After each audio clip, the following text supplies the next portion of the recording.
amigos y amigas de YouTube, bienvenidos a nuestro canal Un Potrillo Soviético. El día de hoy les vamos a hablar acerca de un libro asombroso llamado Rebelión en la Granja por George Orwell. Bueno, yo les voy a hablar un poco sobre este autor. En realidad, su nombre real no era George Orwell, sino que era Eric Arthur Blair. Él nació en 1903 y murió en 1950. A lo largo de su vida escribió varios libros, pero el más importante fue Rebelión en la Granja, el cual habla de, hace una crítica a todos los regímenes totalitarios. En especial, este libro toca la Unión Soviética y cómo estas promesas de libertad poco a poco se van corrompiendo hasta llegar nuevamente a lo que era antes de empezarlo, o puede ser hasta peor. Bueno, Elena, a ver, entonces dices que George Orwell escribió esta obra 5 años antes de morir. Ajá. ¿Tú cómo crees que eso haya influenciado en la trama de la obra? Yo creo que, 5 años antes de morir tenía alrededor de 42. Entonces yo creo que él ya había vivido una larga vida para esa época.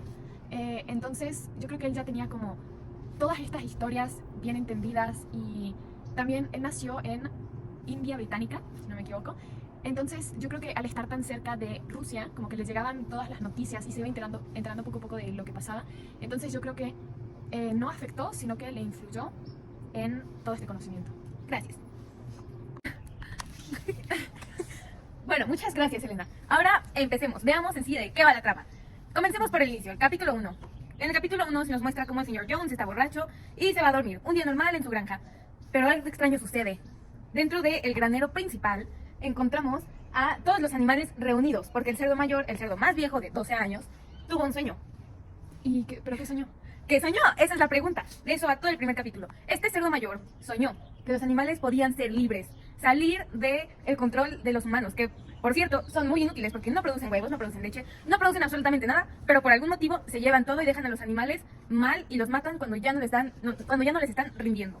Básicamente, el cerdo mayor les da un speech, un discurso muy inspirador, y también de ahí él empieza a cantar el himno Bestias de Inglaterra. Obviamente, por esto los animales se emocionan muchísimo y quedan inspirados. El capítulo se termina con que todo este alboroto de emoción, de excitamiento, despierta al señor Jones, y tal como en Toy Story, todos corren, cada quien para su lado. Pero entonces, ¿dirías que este speech del cerdo mayor fue lo que inspiró a los demás animales a comenzar la rebelión, o ya cada quien tenía como sus propias ideas? Yo considero que fue el cerdo mayor el que inició todo, porque en la historia nunca se menciona como que los animales estén en desacuerdo con lo que están viviendo, pero una vez que el cerdo va hablando, cada vez se muestra más y más interés por toda esta situación y comienzan a reflexionar ellos solitos acerca de todo esto. Ok, muy interesante el primer capítulo. Vamos con el segundo. Con el segundo.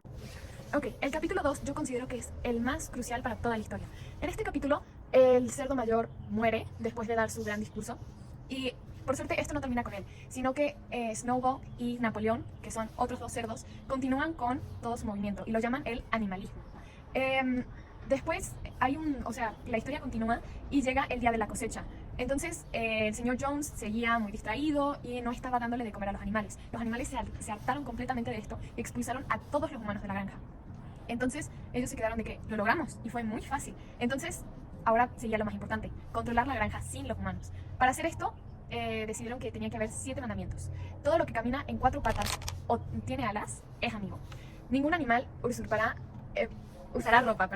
Ningún animal dormirá en cama. Ningún animal beberá alcohol. Ningún animal matará a otro animal. Todos los animales son iguales, y todo lo que camina en 2 pies es enemigo. Bueno, Elena, ¿y tú cómo consideras que fue tan fácil para los animales expulsar a los humanos, quienes los habían estado conquistando, por así decirlo, durante tanto tiempo? Yo creo que al estar tanto tiempo reprimidos, no eran conscientes de la cantidad de fuerza que tenían. Por ejemplo, los 2 caballos de tiro más importantes eran Boxer y Clover, que los describen como animales corpulentos y fuertes. Entonces yo creo que ellos no eran conscientes de la cantidad de poder que tenían, y una vez que expulsaron a los humanos, la descubrieron, y de ahí en adelante supieron que tenían la capacidad para actuar. Y bueno, ¿qué piensas acerca de los 7 mandamientos? ¿Crees que son la clave para el éxito de estos animales, o, de cierta manera, la clave para su destrucción? Para mí, los 7 mandamientos empezaron bien. Son un poco extremistas, pero yo creo que iban bien. Tenían bien, como dicho, todo lo que querían hacer. Pero obviamente, yo creo que mientras continúa la historia, estos mandamientos se van cambiando y modificando para el beneficio de este régimen. Gracias. Ahí está. Bueno, pasemos con el capítulo número 3. ¿Qué es lo que podemos observar en este nuevo capítulo? Que, por ejemplo, todos los animales comienzan a trabajar duro, haciendo todas las tareas de los humanos. Obviamente al principio les cuesta un poquito porque son aparatos diseñados para humanos, pero al final lo logran y sacan muchísimos frutos de lo que recolectan. Luego, también, algo muy importante, los cerdos nunca hacían como el trabajo sucio, por así decirlo. Ellos eran la mente maestra, dirigían a todos y pues eran la cabeza de todo. Entonces, lo que está pasando en este capítulo es que básicamente, como partes de la cosecha empiezan a desaparecer. No hay manzanas, la leche empieza a desaparecer repentinamente. Entonces, después todos los animales se dan cuenta de que eso se fue para los cerdos. Ya les empiezan a reclamar y los cerdos les hacen coco wash. Les dicen, a ver, es que ustedes no pueden seguir sin nuestro camino, nosotros hacemos el trabajo más desgastante, tenemos que pensar y pensar y pensar y bla, bla, bla, bla. Básicamente les dan un sermón de por qué ellos deberían tener más privilegios que los demás acceden felizmente. Y pues bueno, también una parte muy importante de esto es que los cerdos también comienzan a organizar comités de educación para los demás animales. Realmente fallaron todos, menos el de la escritura. En el de la escritura fue más fácil. No muchos animales pasaban de la letra A, pero otros por otro lado aprendieron a leer y escribir. Por lo que comienzan a hacerse más domesticados, pueden acceder a los libros de la casa que contienen historia. Y esto tiene una parte muy importante en la historia, porque de ahí los cerdos comienzan a sacar más y más información, más y más ideas para lo que quieren hacer. Ok, ¿y crees que es malo que algunos animales no hayan podido aprender a leer?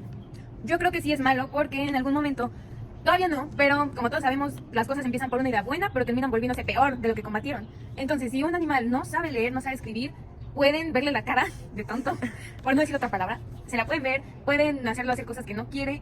Entonces, todos deberían de poder tener la misma capacidad. Pero eso, bueno, ya no depende tanto de los cerdos, sino de la capacidad de los animales para poder comprender este sistema. Ok, gracias. Ok, ahora vamos con el capítulo 4. En este capítulo podemos empezar a ver que los cerdos como que no están teniendo un punto de opinión conjunta, sino que siempre se están peleando y peleando y peleando por cualquier cosa. Entonces, aparte de esto, ahora es cuando los humanos actúan. El señor Jones, dentro del pueblo, le cuenta a todos que sus propios animales lo han expulsado de su granja. Y, o sea, los otros granjeros al principio dicen de que no importa, pero el himno de Bestias de Inglaterra se empieza a difundir por todo el lugar y escuchan hasta a sus propios animales cantándolo. Entonces empiezan a tener miedo e intentan ir a la granja de los animales a intentar vencerlos y van con escopetas, van así un grupo de personas, pero los animales ya habían pensado en esto y Snowball es quien dirige la defensiva.